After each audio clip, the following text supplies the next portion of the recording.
अचानक से बोल रहे किस करना है यहाँ पे। इवन पवन जी से भी रिक्वेस्ट किया कि प्लीज पवन जी मुझे नहीं करना है, मैं नहीं कर पाऊंगी। पवन जी गाली गलौज करके वहां से सेट से चले गए वैनिटी में। फिर डायरेक्टर आए, बेटा कर लो। फिर मैंने जैसे कि गाइस आप लोग सुन ही रहे हैं कि काजल राघवानी ने क्या क्या आरोप लगा दिए हैं पवन सिंह के ऊपर। और गाइस मैं बता दूं कि पवन सिंह के ऊपर बहुत ही ज़्यादा आरोप लगा रही हैं काजल राघवानी। ये डायरेक्ट इंटरव्यू में इन्होंने ऐसा बोला। अब पता नहीं ये सारी ये जो भी इन्होंने आरोप लगाई ये सही है या नहीं, क्योंकि काजल राघवानी बस ऐसे मुँह से ही बोल रही हैं।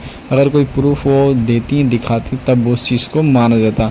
लेकिन अब देखना यही है, क्या ये बात जो है सच निकल के आएगी, क्या काजल राघवानी का ये बात सही होगा, क्या पवन सिंह ने सच में शूटिंग के दौरान काजल राघवानी के साथ गलत हरकतें करने की कोशिश की थी।